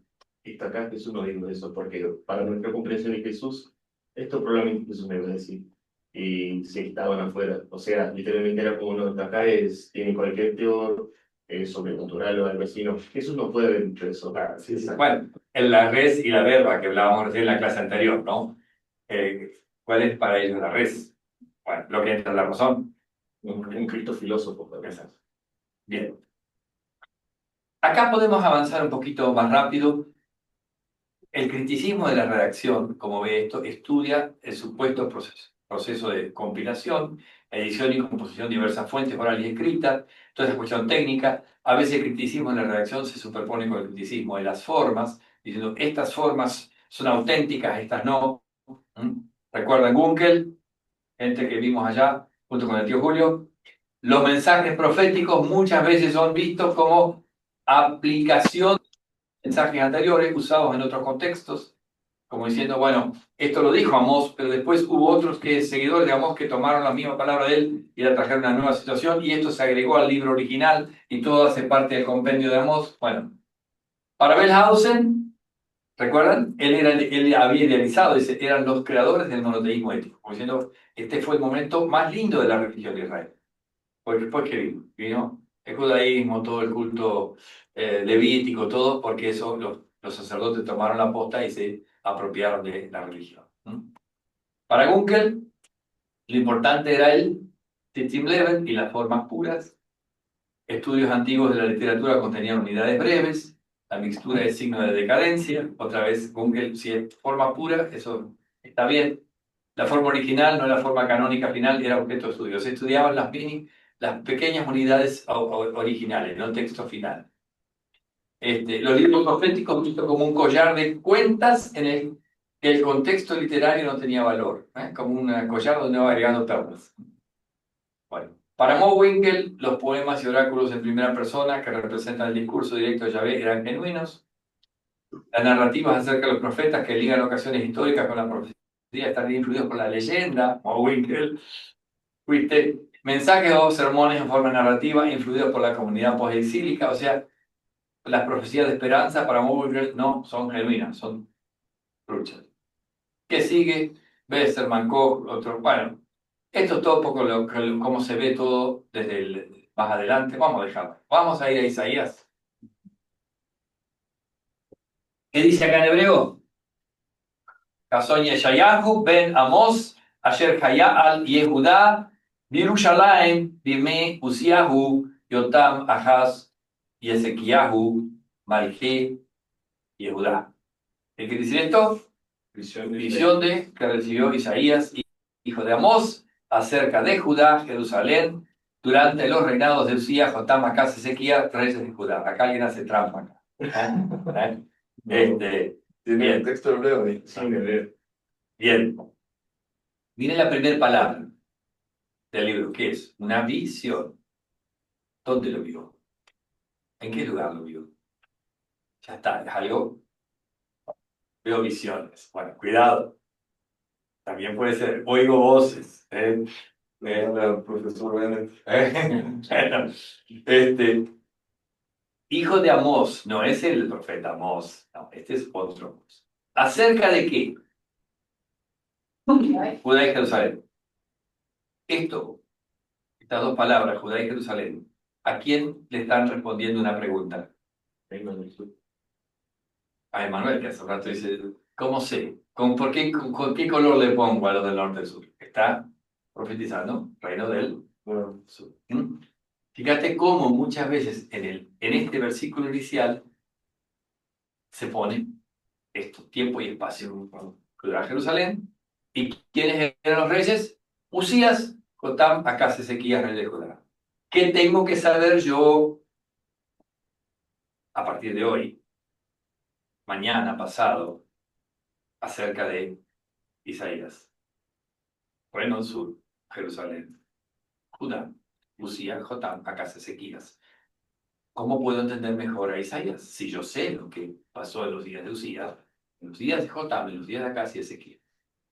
¿Qué pasaron en los días de Ezequías? Fundamentalmente. ¿Invasión de quién? Sennacherib, 701, los asirios casi destruyen Jerusalén. No, no se vaya. La gran reforma de Ezequías, religiosa, cosas, y destrucción del reino del norte en ese momento. Bueno, ahí tenemos varias cosas. Yo no puedo ignorar eso. Esas son cosas que no las invento yo, están en el libro de quién? De Reyes. Usted lee el libro de Reyes y tiene el trasfondo de Isaías. ¿Qué es la tarea de un alumno que aprueba esta materia? Conocer la historia y conocer el mensaje del profeta ligado a esa historia. Tarea de ustedes. Si leerán Lessing, ¿qué les va a dar? Les va a mostrar esto. Si van a leer cualquier libro de instrucción, les va a mostrar. ¿Cuántas veces aparece Isaías? Aparece mencionado varias veces dentro del libro. 2.1, 6.1, 7.3. Vamos a ver 2.1. No podemos ver todos los textos, hay mucho material. Lo que vio Isaías, hijo de Amós, acerca de Judá y de Jerusalén. Y ese 6.1 dice, en el año de la muerte del rey Usías, vi al Señor sentado en un trono alto y sublime, eso es 6.1. Ahí tienen entonces Isaías hablando de sí mismo. Bueno, varias veces Isaías es mencionado, capítulo 2, capítulo 6, capítulo 7, capítulo 8, capítulo 13, capítulo 14, capítulo 20, capítulo 37, capítulo 38, capítulo 39. ¿Cuántas veces? Varias veces es mencionado Isaías. Hasta el capítulo 39. ¿Cuál es la gran duda que hay acerca de Isaías? Si el capítulo 40 en adelante es de Isaías o del otro. Esto es un argumento que usan la evolución. No, todo lo que está después del capítulo 39-40, eso es de un pseudo Isaías, un neutro Isaías, o un trito Isaías, o un cuatrito. Cuando lean a Lessing, cuando vean, ahí van a encontrar las teorías que hay, porque el libro de Isaías es atacado muy fuertemente en la unidad, diciendo, no todo lo que tenemos ahí es de Isaías. Hay un Isaías histórico que está asociado con la primera parte, pero la segunda parte en realidad no. Ahora tenemos que hablar de eso. Pero en cuanto a nosotros y los judíos estamos en acuerdo, ¿no? Paso adelante. Los cristianos y los judíos mencionamos, a menos que haya judíos ultraliberales, pero en general el judaísmo considera todo el libro como de un mismo autor. ¿Por qué? Porque dice, no se menciona a Isaías en la segunda parte, pero tampoco se menciona a otro autor. O sea, la argumentación puede jugarte también en contra. Si en todo el libro de 1 a 66 aparece un solo autor, ¿cuántos autores hay? Uno. No te va a decir en todos los capítulos, esto es Isaías, esto es Isaías. No, todo el libro habla de un mismo. Entonces, el único profeta mencionado en el libro es ¿quién? Isaías. Los críticos aducen que no es parte mencionada, que no es mencionada la segunda parte.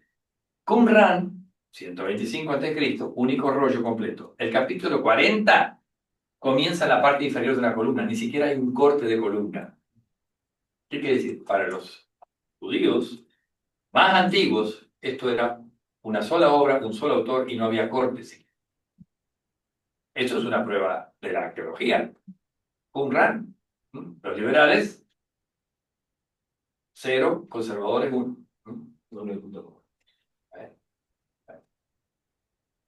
Vamos a escuchar esto. A ver, Joaquín, ¿quieres leer? Sí. En el Antiguo Testamento, Isaías es el teólogo por excelencia. Su principal doctrina procede de su nombre, Yahvé es liberación. El profeta emplea la raíz 72 veces en su libro. El libro del Antiguo Testamento se acerca a Isaías en cuanto a grandeza, majestuosidad y arte supremo. El mensaje salvífico del profeta, su lenguaje elevado y sus imágenes inolvidables están estrechamente entretejidos en el tejido de la hipnodia cristiana, la liturgia y la literatura devocional. La influencia del libro en el Nuevo Testamento es enorme. Aproximadamente uno de cada 17 versículos del Nuevo Testamento está inspirado en su pluma, y es principalmente a través de Isaías que en el Nuevo Testamento articula su cristología, eclesiología y misionología. ¿Cuál es la raíz? Yashá. Yashá significa salvar. ¿Cuántas veces aparece? 72 veces. ¿Qué significa Isaías? Yahvé es salvación, Yahvé es liberación. ¿Tiene influencia en el Nuevo Testamento? ¿A qué punto? Uno de cada 17 versículos del Nuevo Testamento tiene influencia de Isaías. ¿Pequeño o grande? Inmensa. Bien. ¿Dónde lo ubicamos a Isaías? Acá tenemos a Isaías. 739, 740 a.C. ¿Qué pasa en el 739? Miren las cajitas de abajo. Es el último año del rey Usías, el año en el que muere el rey Usías. Pero Jotam ya había comenzado a gobernar con Usías antes. ¿Por qué razón? ¿Recuerdan? ¿Qué había pasado con Usías? Había contraído lepra. ¿Y por qué había contraído lepra? ¿Alguien recuerda eso? Porque se había entrometido en el sacerdocio y había querido oficiar rituales del sacerdote y Dios lo castigó y entonces tuvo que quedar en una licencia y dejar el trono en manos de su hijo, en correinado. Por eso ahí la cajita es doble. ¿Ven? Claro. 739. ¿Cómo vamos a saber entender entonces a Isaías? Tenemos que saber esta historia. Esto es fundamental. Yo voy a preguntarles en los exámenes parciales cuál es el contexto de Isaías. Y tiene que saber esto. Importantísimo. ¿Qué tenemos en contexto internacional? ¿Quién es la hegemonía de quién es? ¿Quiénes son los que gobiernan? Son los asirios. El reino del norte termina su existencia acá bajo a los asirios. Resín es el último rey de los sirios, arameos. En algún momento hay una alianza de Resín con Peca. Resín, con Peca se alía contra Judá en los días de Acaz. 701, Sennacherib invade Judá, clave, fundamental, porque Israel sobrevive, Judá sobrevive apenas, ya el reino del norte había caído, casi cae el reino del sur, todas cuestiones fundamentales. Egipto es una esperanza para muchos de que venga a salvarlos de los asirios. Esa salvación nunca se da. Bueno, todo esto hace al contexto de Isaías. Fechas. 739, ¿dónde aparece? En el 6.1, en el año de la muerte del rey Usías. Fíjense, 735 serán 7 unos y siguientes. 7, 1 y siguiente. ¿Qué pasa en el 735? Recuerda que vamos de 1000 el año siguiente al 1000 antes de Cristo, es el 999. Estamos como el cangrejo retrocediendo, ¿no? Antes de Cristo. Es 17, 1 y siguiente. Versión los días de Acaz, hijo de Jotam, hijo de Usías, rey de Judá, que rey de Siria, y Peca, hijo de Remalías, rey de Israel, subieron contra Jerusalén para combatirla, pero no la pudieron tomar. ¿Alianza de quién? Del rey de Siria con el rey del Israel, del reino norte. ¿Van a combatir a quién? A Judá, porque lo quieren incluir en una alianza contra Asiria. Las cuestiones políticas son muy fuertes aquí todas. 7:15, 14:28.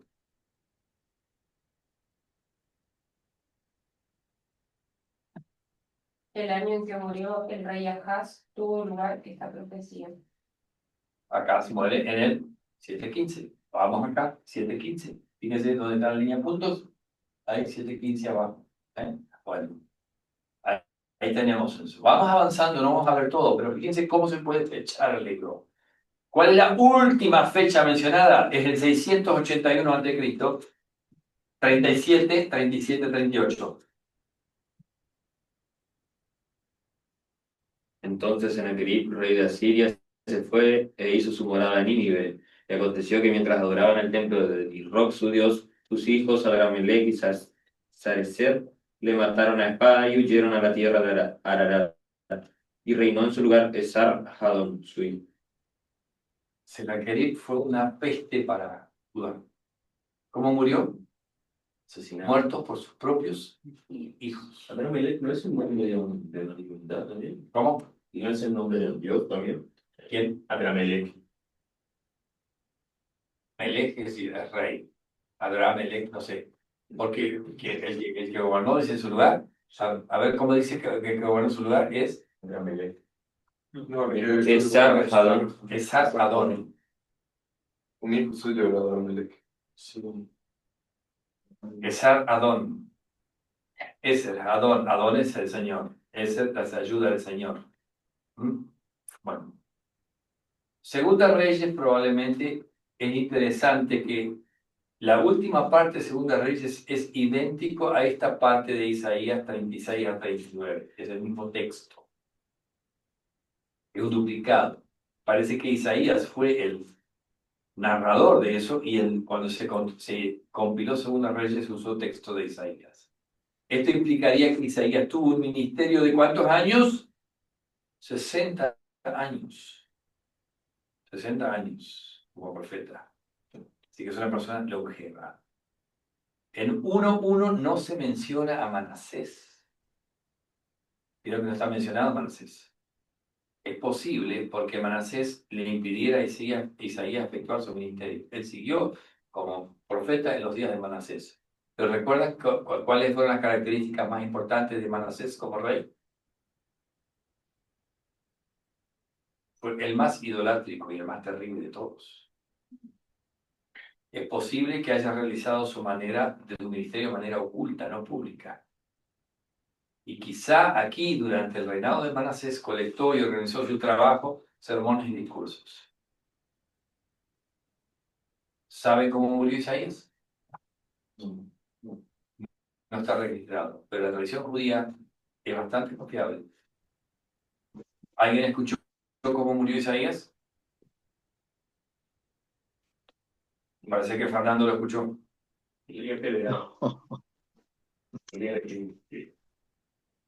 Murió como mártir. En los días de Manasés, eso cuenta las tradiciones judías, lo metieron en un tronco hueco de un árbol. Cortaron el tronco con Isaías adentro. ¿Dónde hay una referencia a esto?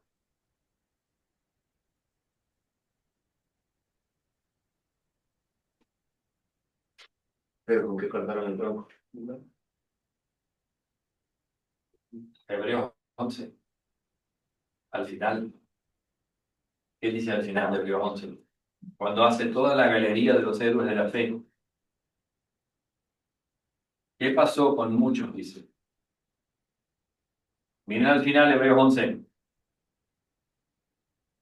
Hebreos 11, 36, 37. Después de contar, dice, miren qué maravilloso. ¿Y qué más puedo decir? Tiempo me faltaría para hablar de Gedeón y de Barak, de Sansón, de Jefté, de David, como de Samuel, de los profetas. Apagaron fuegos impetuosos, escaparon del filo de la espada, sacaron fuerza de la flaqueza, llegaron a ser poderosos en batalla, pusieron en fuga a los ejércitos extranjeros.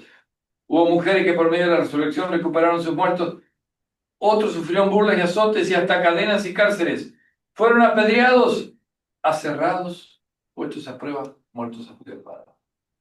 ¿Quién es el que fue aserrado? Aparentemente fue Isaías.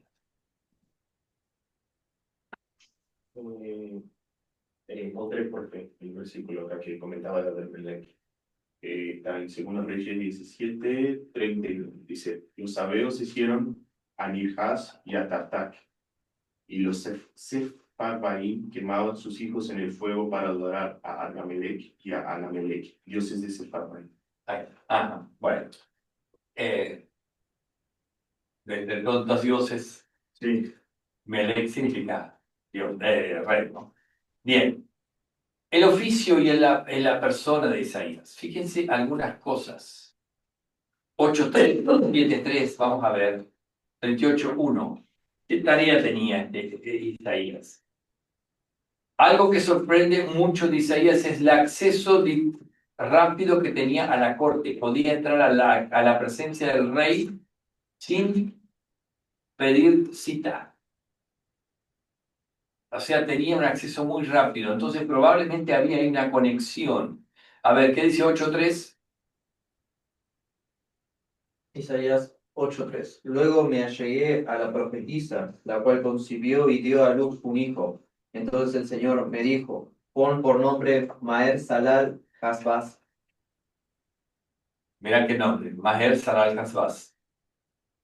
Hay un Maher Carrizo, que es jugador de fútbol de Vélez, así que es un nombre, Maher. ¿Qué significa Maher Saral Hasbaz? ¿Qué significa? El despojo se apresura. Ahí, el despojo se apresura. O sea, es una cosa de juicio de que pronto van a venir a despojarte. Te van a venir a invadir, te va a pasar eso. 7.3, sí.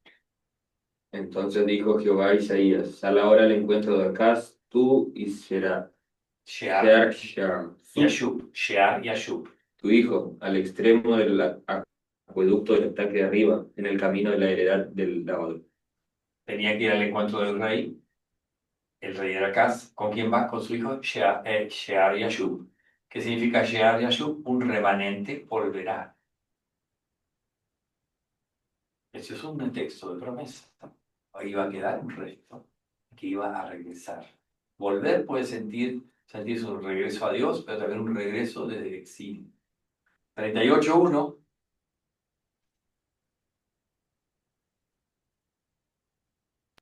¿Leo?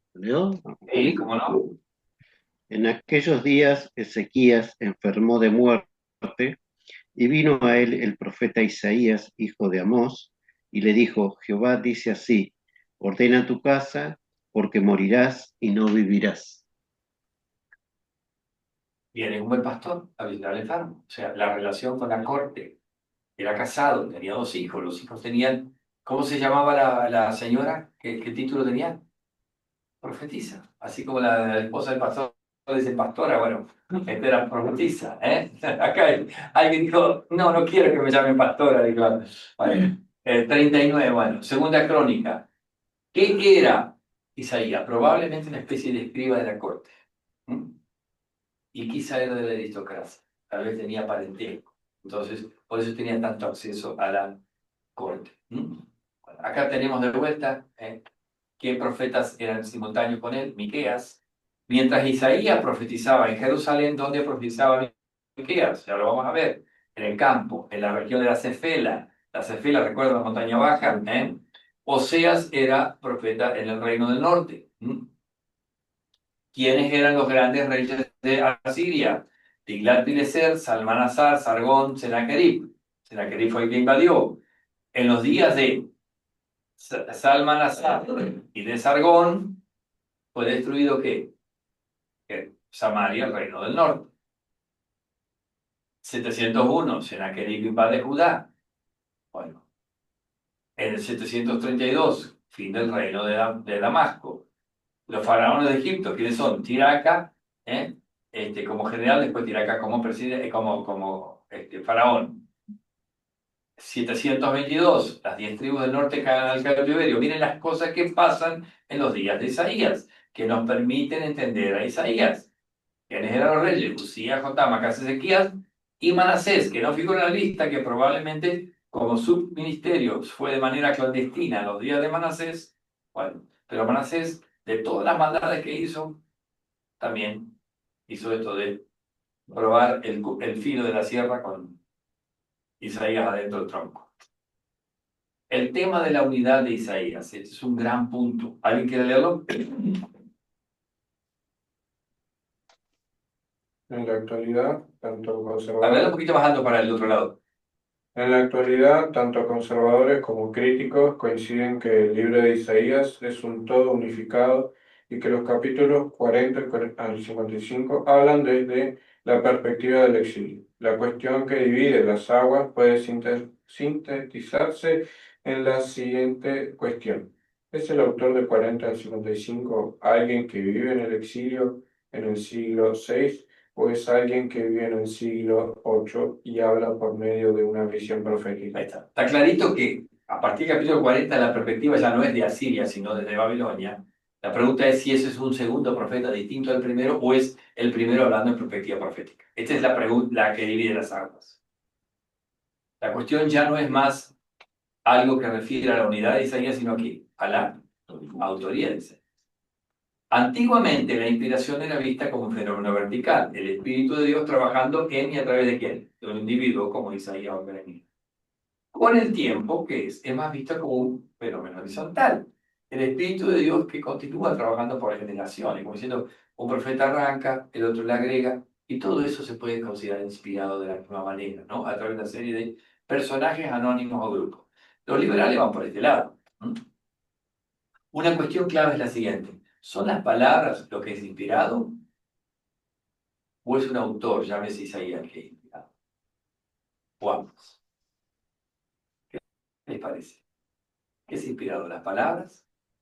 ¿El autor? ¿Solo el autor? ¿Solo las palabras? Algunos dirían solo las palabras, no importa el autor. Claro, creo que Algunos dirían, no, solo el autor es inspirado y por eso sus palabras son inspiradas. Esto no es un tema sencillo, pero acá hay divisiones de agua. Nosotros decimos la Biblia es inspirada. ¿Pero por qué es inspirada? Porque los hombres de Dios hablaron sí.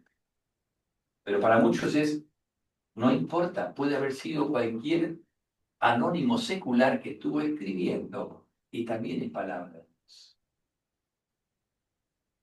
Esa es la mirada más liberal. ¿Están siguiendo? Por eso hay tantas miradas. Quienes dudan de la autoría isaiana de 40 a 55 señalan el cambio abrupto al final del capítulo 39. Son estilos distintos. El foco es distinto. Los lectores de Isaías 1.39 están acostumbrados a cambios bruscos en el estilo literario, sujeto o tono. Eso está clarito. En los libros no son lineales, así, obras perfectas. Y no debería sorprendernos que la narrativa de los capítulos 1.39 dé lugar a la poesía de los capítulos 40 y siguientes, dice Iglesia, ¿no? Miren esta cosa. Habrá paz y seguridad en mis días. La respuesta de Ezequías a Isaías genera la transición hacia el capítulo 40, en que presupone que la paz y la seguridad iba a dejar de ser y iba a seguir el ataque babilónico y la deportación. Lejos de estar desconectados, miren qué interesante esto, los dos capítulos están ligados, 39 y 40. Las últimas palabras de Isaías a Ezequías en 39, 5, 7 sitúan el escenario para el salto cronológico y geográfico hecho explícito. 25. Isaías da pruebas de que conoce acerca del exilio babilónico y sus consecuencias en 21.9. Veamos primero 21.9 de Isaías y nos vamos a dar cuenta que la idea de que Babilonia algún día iba a reinar y que iba a ser opresor no era una idea ajena a Isaías. ¿Pero por qué? Porque Isaías, ¿dónde estuvo? En el sol. De ahí tenía toda la perspectiva. Ahí ya veía todo. 21.9. Él ya subió a la torre y vio toda la panorámica de la historia. 21.9. Y he aquí vienen hombres montados, jinetes de dos en dos.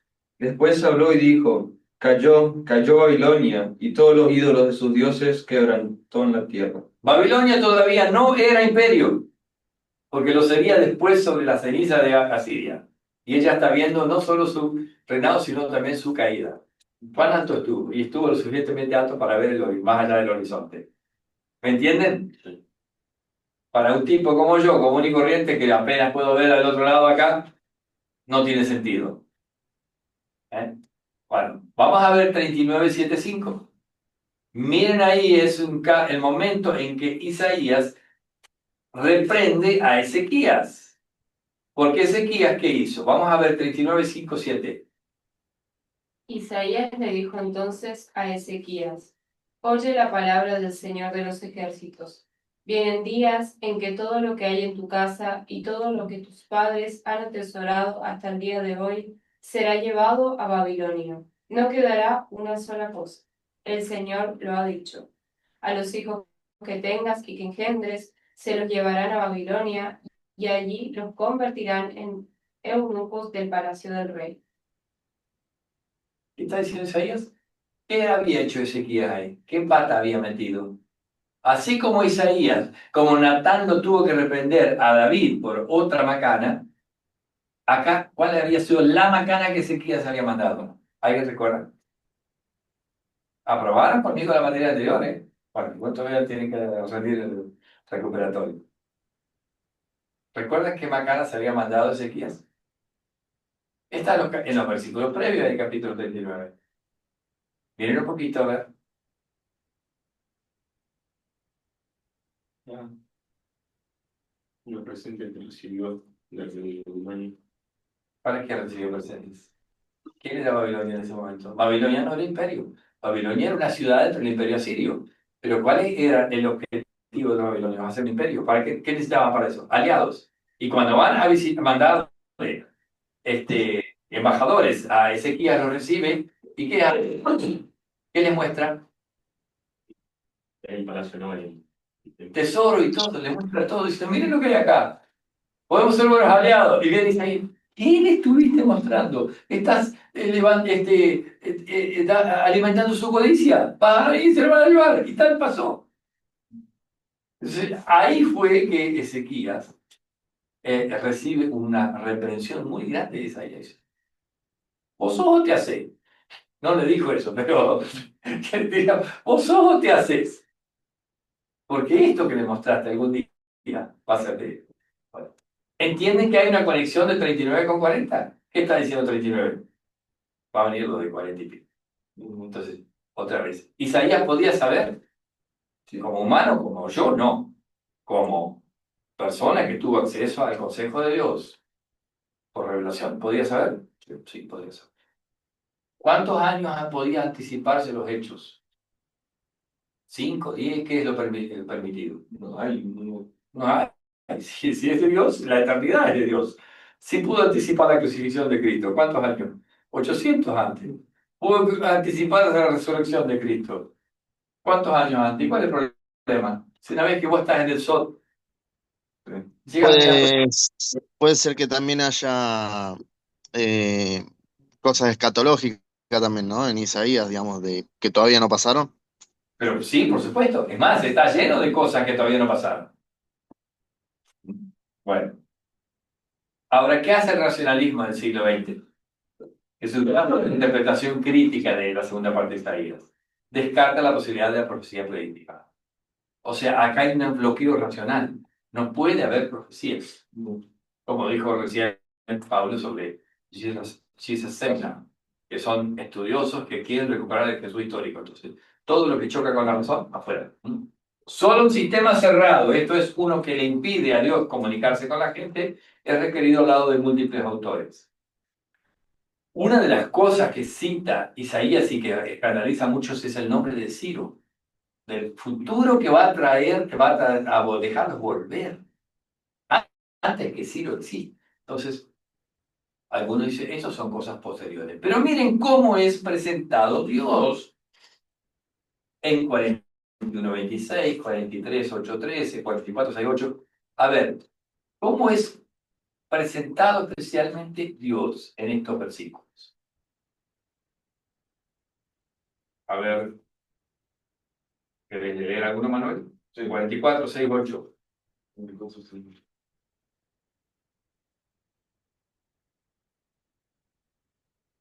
Así dice el Señor, el Rey Redentor de Israel, el Señor de los ejércitos. Yo soy el primero, yo soy también el último. Para mí no hay otro Dios. ¿Quién puede proclamar lo que está por venir? ¿Quién puede declararlo y ponerlo en orden ante mí? ¿Cómo lo hago yo desde que establecí el pueblo antiguo? Anuncien lo que viene, lo que está por venir. No temas, no te intimides. ¿Acaso no te lo dije y te lo hice saber desde la antigüedad? Por lo tanto, ustedes son mis testigos. No hay más Dios que yo, no hay otro fuerte, no conozco a ningún otro, a ninguno. Manuel acaba de leer algo extraordinario. Si vos querés ser Dios, ¿qué tenés que tener? La capacidad de qué? De ver las cosas antes que sucedan. Esto es una mojada de oreja para quienes. Para los falsos profetas y para los dioses que decían ser dioses y eran en realidad imágenes puras. ¿Cuál es la característica de un Dios falso? No tiene ojo y no ve, tiene oído y no oye, así que orale nomás, gritarle si querés, tiene boca no habla. Si vos querés ser Dios como el Dios de Israel, tenés que tener la... Entonces, ¿qué es la chapa que es de Dios? ¿Cuál es su placa? Yo sé lo que va a pasar. Entonces, a ese Dios sirve Isaías. Por lo tanto, es absolutamente posible que si vos estás sirviendo a ese Dios, cuya característica principal es ver el futuro, es que Él pueda ver las cosas que van a pasar y puede escribir sobre ello. ¿Los liberales lo van a entender así? No. Si van a esperar a que los liberales acepten eso, no.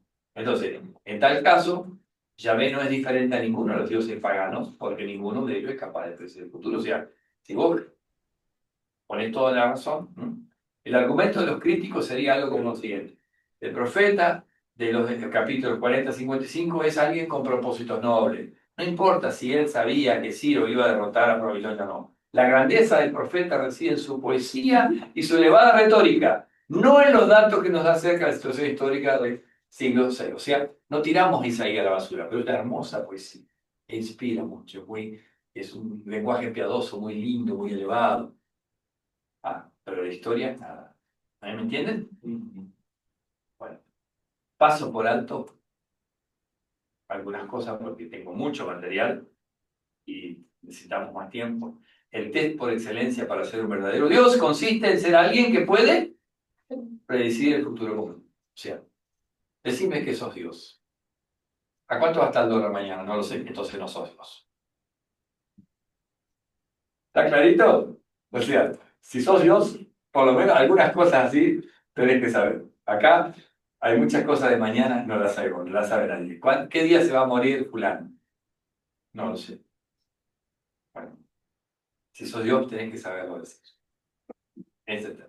Entonces, de esta manera, Yahvé predice eventos como que la caída de Babilonia, el reinado de Ciro, y especialmente, ¿qué cosa? El siervo de Dios, Isaías 53, que va a morir como un cordero, va a sufrir. Bueno, estas cosas están dentro de el radar de las cosas de Dios que el profeta.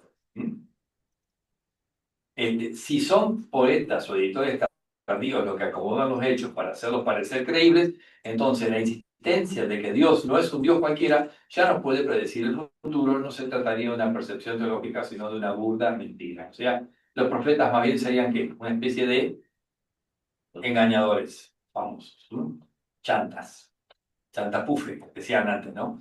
La razón por la cual nuestro Señor predice su muerte y resurrección está en armonía con el objetivo de Isaías 45. Y les he dicho esto ahora, antes de que suceda, para que cuando suceda crean. Juan 14:29. Jesús sabía lo que los profetas habían dicho. División del libro, 1:40.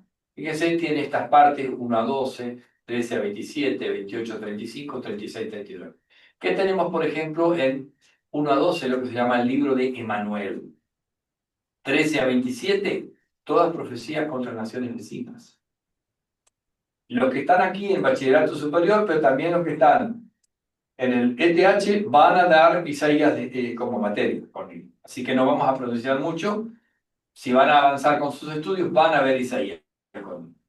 Fíjense, 40:66, tenemos en la segunda parte de Isaías, que es 40:55 y 56:66. Esto es una de las cosas más lindas de esta clase. Isaías es una Biblia en miniatura. ¿Cuántos libros tiene la Biblia? ¿Cuántos tiene el Antiguo Testamento? 39. ¿Cuántos tiene el Nuevo? 23. ¿Cuántos capítulos tiene Isaías? 66. ¿Cuántos tiene la primera parte de Isaías? 39. ¿Cuántos tiene la segunda parte? 27. Esto es maravilloso. ¿Querés leerlo, Marilyn? Debido a su organización y contenido, el libro de Isaías ha sido llamado la Biblia miniatura. Tiene 66 capítulos, la Biblia 66 libros, con dos divisiones principales de 39 y 27 capítulos, igual que los dos testamentos. La primera parte de Isaías pone énfasis en los juicios de Dios y en la segunda sobresale su gracia, sobre todo en el personaje del siervo sufriente. ¿Otro que quiera leer? La segunda visión, del 40 al 66, arranca con una voz que clama en el desierto. Lo mismo en el Nuevo Testamento, arranca con la voz de Juan el Bautista. La segunda sección termina con el tema del cielo y la tierra nueva, 66-22, lo mismo que el libro de Apocalipsis. Aunque la división en capítulos no es parte del texto original, la organización actual presenta una analogía sorprendente entre el libro de Isaías y la Biblia toda. Pregunto, ¿casualidad o causalidad? Pregunto, ¿casualidad o causalidad? Los criterios... Curiosidades. ¿Eh? Curiosidad. Curiosidades también. Pero qué lindo, ¿no? Esas curiosidades juegan a favor de la Biblia. Sí. ¿No? Hermoso. Hay un autor fantástico, Sawyer, lo vamos a ver en parte cuando estemos en la materia de Isaías. Él escribe un montón sobre Isaías. Él dice, Isaías y el origen del cristianismo, hay una cantidad de citas y alusiones en Evangelios, Pablo y Apocalipsis, mayor a cualquier otra parte de las Escrituras, salvo los Salmos, ¿no? Alrededor de 100 versículos, 45 capítulos son citados directamente o aludidos en especial en los Evangelios. O sea, cuando el Nuevo Testamento cita a Isaías, no cita solamente de 1 a 39, cita de 40 a 66 también, y siempre lo atribuye a Isaías. Se estiman unas 250 citas y alusiones. 250 veces el Nuevo Testamento cita o alude a Isaías. ¿Habrá tenido influencia? Tremenda. El nombre de Isaías ocurre más de 20 veces en el Nuevo Testamento. Encabeza el ranking junto con quién? Moisés, Elías, Eliseo y David. Más de la mitad de las citas de los profetas que Jesús se atribuye a sí mismo provienen de Isaías. Entre los escritos de Qumran, el texto de Isaías tiene prominencia. Fue uno de los pocos textos enteros que se encontró, ¿no? Textos como Isaías 43 marcaron la comunidad de Qumran, eso de preparen un camino en el desierto. Por eso los diseños se instalaron en el desierto. Isaías 53 impregna el lenguaje de la pasión. Sin embargo, es omitido deliberadamente de los leccionarios judíos debido a sus sucesiones cristológicas. Los judíos cuando leen las lecturas los sábados no leen Isaías 53. Por eso cuando ustedes se sientan con un judío a hablar sobre Cristo, empiecen con Isaías 53. Y él va a decir, me está citando el Nuevo Testamento. Entonces tenés que abrirle la Tanakh y decirle, no, este es un libro de ustedes, esto es texto judío. Yo vi una entrevista que iba al pueblo judío y le preguntaba a cualquier generación, así hasta los más ancianos, leía el libro y decía, ¿de qué parte de la Biblia pensás que es? ¿El Nuevo o el Antiguo Testamento? Y decían todo el Nuevo Testamento, no, Isaías. Porque lo tienen cancelado a Isaías. Ya la cancelación no que se cambió, Censurado. Censurado y cancelado. Bueno, 2/3 de las citas de Isaías en los Evangelios, Pablo y Apocalipsis, provienen del libro de la consolación, o sea, de Isaías 2. Hay 50 alusiones de Isaías en Apocalipsis. Ustedes que acaban de dar Apocalipsis hace poco. Juan es influido por el lenguaje de las visiones, por los títulos cristológicos y la escatología, todo el mismo Apocalipsis. ¿Tenían los evangelistas alguna copia de Isaías? ¿Citaban de memoria? Increíble el conocimiento, ¿no? Es posible que hayan usado una colección de antologías, una especie de lista de textos, ¿no? La que se llama florilegia. Como se encontraron en Qumran, existen esos textos, ¿no? Textos con citas sobre Mesías y el rey. Entonces, Quizá algunos textos que son más citados estaban ahí en esa especie de privilegio, ¿no? Interesante también que en Isaías hay varios textos que no se citan, que uno pedía que se citen en el Nuevo Testamento, ¿no? 9:6, 53, o la doctrina de la Trinidad, monoteísmo, muchos no se citan tanto en el Nuevo Testamento. Lo que queda claro es que el interés primario del uso de Isaías está ligado a la misión de los gentiles.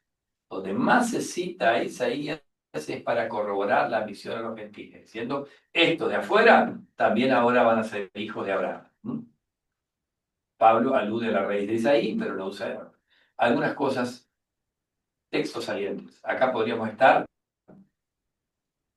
por lo menos hasta las 2 de la tarde. Hay textos de Isaías que hacen una invitación a los extranjeros a que guarden la Torá. Ujú. Sí. Creo que en el capítulo 55 me parece que hay. Ahora, no estoy seguro ahora, a ver si me escapa. Bueno, obviamente los grandes textos de Isaías, ¿cuáles son? Los más cercanos para nosotros en las profecías de Isaías 7, 7:14, Isaías 9, Isaías 11, pero Isaías 53 y los cánticos del siervo, que son 4 cánticos. Pero me supongo que ahí no está, dice 53. Pero está 52:13 y siguiente, porque el cántico arranca en 52:13. Sí. Isaías 52, Isaías 53, si vos arrancas con 53:1, te comiste 3 versículos del cántico. No. Está mal cortado ahí. Así que el agrimensor que marcó ahí las fronteras, clavó el mojón en un lugar equivocado. ¿Eh? Bueno, gente, ¿qué puedo decirles? El mejor regalo que ustedes se pueden hacer a sí mismos es leer Isaías para ustedes. No para la clase, no para el profesor. Lean Isaías para ustedes. Y van a ser inundados de gracia. Yo soy un término bien dilocuente. Hermoso texto. Bien, gente. Alcanza por hoy. Muy bien. Dejar de compartir. Este,